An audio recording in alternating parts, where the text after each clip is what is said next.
To me, we could be at $6,000 gold very quickly, and silver could be back above $100 an ounce very quickly. Oil prices are going to be over $100 a barrel. But the other thing that's going to be driving this, I forgot, on the cost of the war. Donald Trump has already made it clear. Not only are we going to pay for this war. I mentioned the defense stocks going up. Why are they going up? Because they're going to get a lot of orders. Because we're blowing up all the stuff that we bought from them in the past, and now we have to buy new stuff so we can blow that up. So the military-industrial complex is going to make a ton of money off of this war. They always do. And that means the U.S. government is going to be out a ton of money. We're going to have to pay for the war. Where are we going to get the money? Trump is not going to say, we got to raise taxes. We need a wartime tax to pay for the war. Of course not. They're just going to run bigger deficits. Where's the money going to come from? The Fed. Fed's going to crank up the presses. That's why wars are bullish for gold, because they're financed with inflation. Because the politicians don't want the public to have to pay for the war, then they really won't support it. They want them to think they get the war for free. But it's going to cause more inflation. But not only do we have to pay to destroy Iran, we now have to pay to rebuild it. Donald Trump has now committed that we're going to fight until we get unconditional surrender from Iran so that we can come in there and take over the country. And then we're going to rebuild it, make Iran great again. And, at one point it was great, I guess, a long time ago. But now we got to make Iran great again. What's that going to cost us? How much money are we going to spend building Iran? I guess we're going to build it better than it was. So how much is that going to cost? Where's that money going to come from? We're talking about hundreds of billions, probably in excess of $1 trillion to destroy and rebuild Iran. So this is very inflationary. So it's bullish for gold, it's bullish for silver, it is bearish for the dollar. But the other thing that's bearish is the economy. The economy was already weakening, and we got more data today to prove that.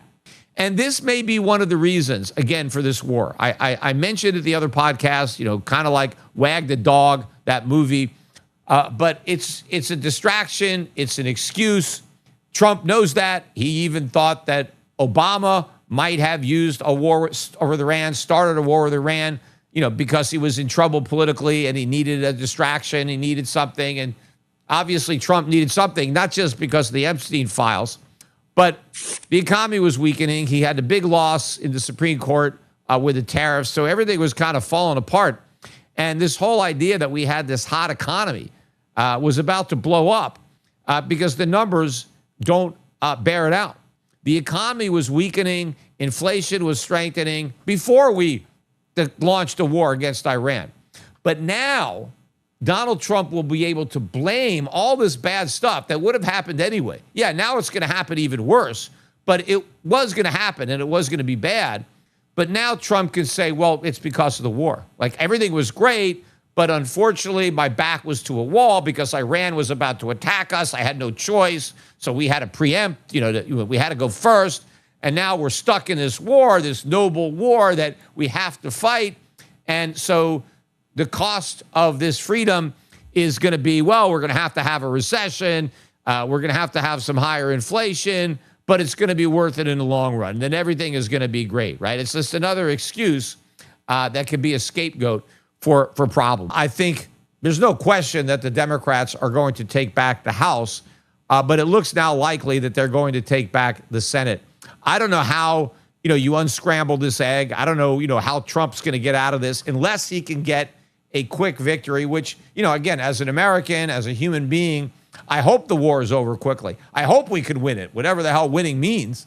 But history is not on our side for that. I just don't see any precedent in that. And, the government lies to us all the time. I'm sure they're lying to us about the war. Remember, they lied to get us into the Iraq war with the weapons of mass destruction. They lie about the economy. The government lies about everything. So why should they be honest about the war? They're not. I'm sure we're getting misinformation there. I'm sure they're lying to us about why the war started, and they're going to be lying to us about how great it's going. Now, I don't know. I mean, I hope it is, but I just don't trust it. And so all of this, having the Democrats get back in is going to be bearish, especially if it lays the foundation for the Democrats to win in 2028, which is my forecast. My forecast is we get a Democratic president in 2028 with a Democratic House and a Democratic Senate, the worst possible situation. And so if you thought the government was spending a lot of money when the Republicans controlled it, and you were right because they are, it's going to be even worse when the Democrats control it. And if you thought the multi-trillion-dollar deficits that are going to hit all-time record highs, Trump is going to break the record again. He's going to have more debt than any other president in history. First term and then his second term. He's going to beat Obama. He's going to beat Biden. But the Democrat that follows Trump is going to beat Trump. That record will not stand. Trump will set it, and the next Democratic president will break it. But who knows where gold and silver are going to be by then, up in the stratosphere. People will look back at these low prices, $5,200 gold or, $85 silver, whatever, 82 now. These prices are going to look cheap when you have the Democrats controlling everything. So I would just be loading up on it now. Unfortunately, you can hope for the best, but you better be prepared for the worst because our track record is pretty clear as to how this is likely to unfold.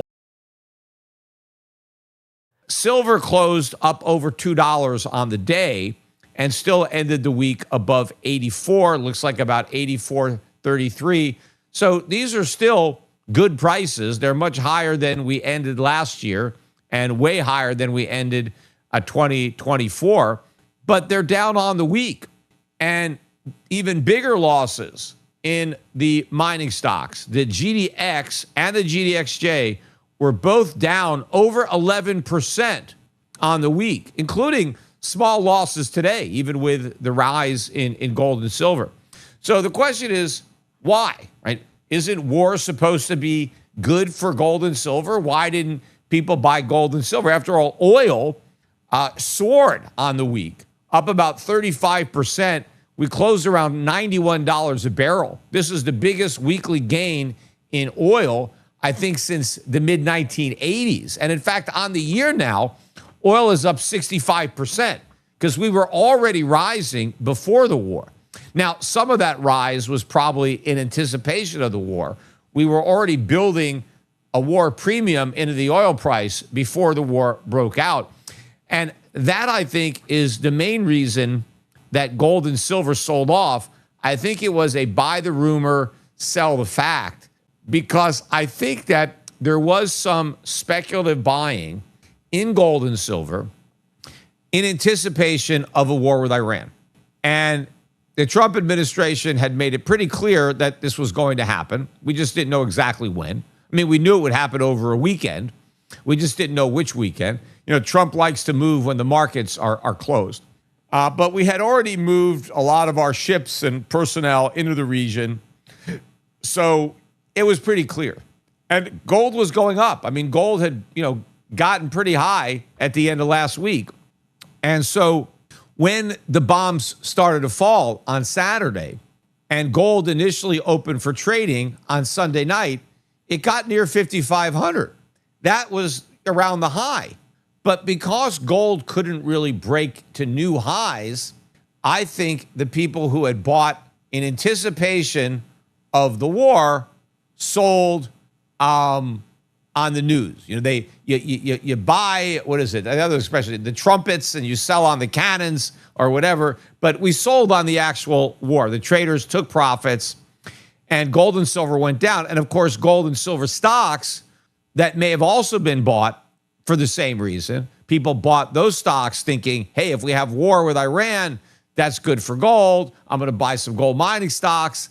And then when gold went down, when the war broke out, a lot of those traders sold their gold stocks, and that caused that big drop. And if you recall, this has been how the mining stocks have acted for the entire bull market, because the investors, have got one foot out the door. They've always been skeptical of the rally.